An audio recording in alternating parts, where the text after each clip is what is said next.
Bien, bonjour, je suis Laurent Chaunier, je travaille à l'INRA de Nantes et avec mon collègue Sofiane Guessasma, on vous parlait de fabrication additive pour des applications en agroalimentaire. Donc ce sont des recherches qu'on mène essentiellement en collaboration avec le GPEA, c'est une UMR CNRS Université de la région nantaise. Donc la fabrication additive, tout d'abord, quels sont les intérêts de vouloir utiliser ce type de process qui rassemble les technologies d'impression 3D pour obtenir des aliments? Alors il y a différents éléments de réponse. Tout d'abord, c'est pour ce qu'on peut qualifier de design culinaire, c'est-à-dire arriver à obtenir des formes assez nouvelles et assez complexes, sans avoir besoin de moules pour obtenir l'aliment.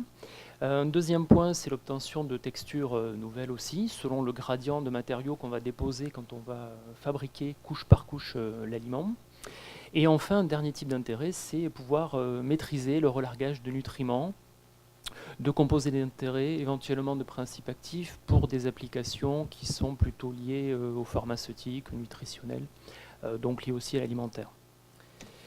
Il y a différentes technologies qu'on peut retrouver appliquées à l'obtention d'aliments. Donc tout d'abord ce qu'on appelle le frittage de poudre, c'est-à-dire une façon d'agglomérer, donc soit par fusion, soit en déposant, en liant des poudres. Donc on part d'un solide pulvérulent qui est placé dans un bac et enfin on va faire circuler une buse qui va envoyer de l'air chaud par exemple pour fondre du sucre. On peut aussi déposer donc un liant qui va agglomérer de la même façon les poudres et obtenir couche par couche en rajoutant de la poudre et la lier à la précédente, on va obtenir un aliment dans le bac.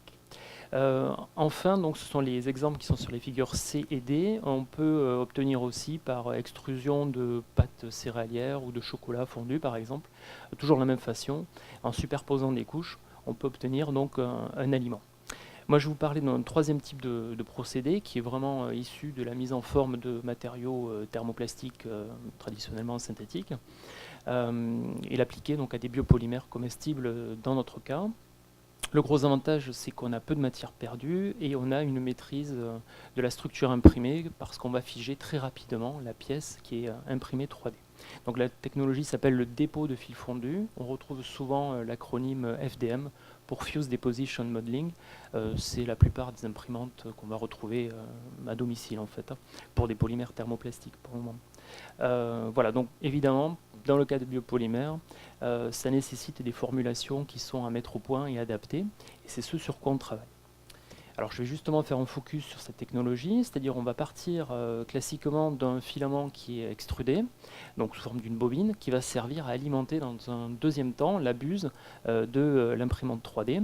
Donc c'est la partie active qui va être mobile et qui va permettre de fondre le matériau. Donc on voit l'image à gauche, là c'est une protéine de maïs en fait que je fonds dans la buse, donc là on est à 120, 130 degrés, et couche par couche on peut réaliser un objet rigide et cohésif dans les conditions ambiantes qu'on va obtenir sur un plateau de déposition. Alors ce type de procédé débute par la conception d'un modèle numérique 3D de la pièce qu'on veut imprimer. Donc mon collègue Sofiane en parlera juste après moi. Ensuite il y a un calcul des trajectoires de déposition de matière, c'est-à-dire les mouvements du plateau et de la buse de déposition. Et enfin on obtient couche par couche une pièce qui est imprimée. Donc ici avec un polymère standard, c'est du PLA.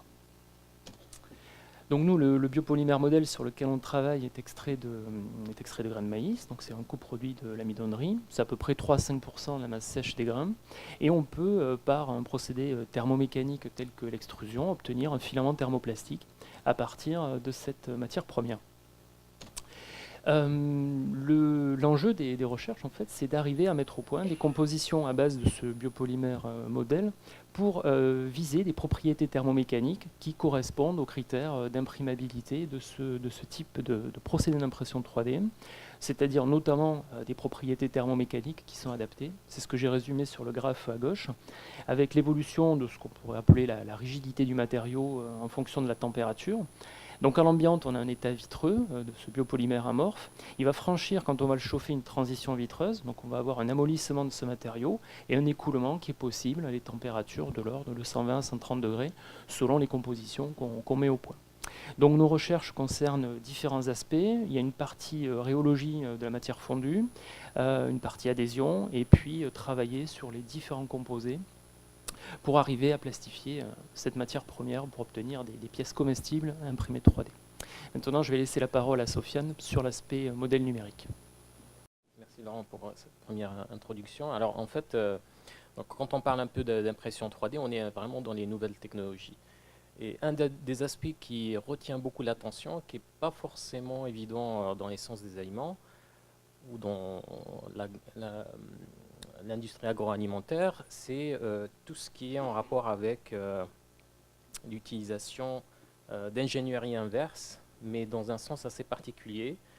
C'est parce qu'on va utiliser un ensemble d'outils numériques pour arriver en fait à optimiser que ce soit le produit, que ce soit le procédé en lui-même, et dans un certain sens, dans par exemple des secteurs clés comme l'aérospatial ou l'automobile, ça fait partie intégrante du processus de développement d'un produit. Hein. Pourquoi Parce qu'il y a un enjeu financier très important et il y a beaucoup de valeur ajoutée attendue à partir de ces produits-là, qui n'est pas forcément le cas dans l'industrie agroalimentaire. On parle d'unité, mais on se compense un peu avec les volumes. Et l'idée en fait derrière, c'est quoi par rapport à l'impression 3D? C'est d'arriver avec un modèle numérique dont on ne connaît pas forcément les caractéristiques. Et donc on va pouvoir, avec l'aide d'algorithmes d'optimisation, essayer de découvrir quelle est la structure de ce produit, ou quelles sont ses caractéristiques, pour qu'il obéisse à un certain nombre de critères. C'est ce qu'on appelle ici l'optimisation multicritère. Un des aspects qui peut être retenu, par exemple, dans le cas alimentaire, c'est tout ce qui est en rapport avec contrôle de texture, contrôle de relargage, etc. Alors, j'ai peut-être pas trop détaillé là-dessus, mais j'ai un exemple assez illustratif. Il faut un peu se concentrer en début d'après-midi dessus. Voilà, donc en fait l'idée, imaginons j'ai un aliment à formuler, hein, et je veux créer comment dire, 50% de vide à l'intérieur. Alors l'idée de l'optimisation topologique, c'est de découvrir justement cette structure-là. Donc si je reviens en arrière, c'est peut-être pas le cas. En bleu, ça sera par exemple les zones à exclure, et en rouge, en fait, là où il faut déposer de la matière. Hein. Je reviens un tout petit peu en arrière, comme ça vous allez vous rendre compte. Et donc en fait, tout l'enjeu de l'algorithme, c'est de vous découvrir quelle est la meilleure façon de distribuer de la matière pour arriver à une structure dont les propriétés sont contrôlées. Alors après, on peut valider justement ça par de la production en utilisant des technologies d'impression 3D. On a parlé par exemple de l'FDM. Typiquement, c'est ce qu'on peut voir ici. Hein, donc, c'est des structures types qui ont été générées par l'outil numérique et à partir desquelles on va pouvoir tester la pertinence de l'approche avec des tests. Ça peut être des tests sensoriaux, ça peut être aussi, comme ici, des tests de texture. Alors pour finir, donc, il y a une perspective assez intéressante au niveau de la formulation de ces nouveaux aliments. Par exemple, en accent un peu sur du relargage contrôlé. Ça peut être aussi une alimentation personnalisée. C'est un des mots-clés qui revient souvent en fait, dans l'impression 3D, la personnalisation des produits. C'est très important.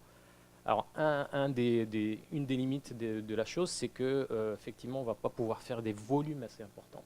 C'est aussi un des enjeux, enfin, c'est un des challenges actuels au niveau de l'impression 3D. Il y a beaucoup de choses à raconter. Je pense que c'était le dernier transparent. On va essayer d'arrêter là. Et puis, s'il y a des questions, on peut y répondre.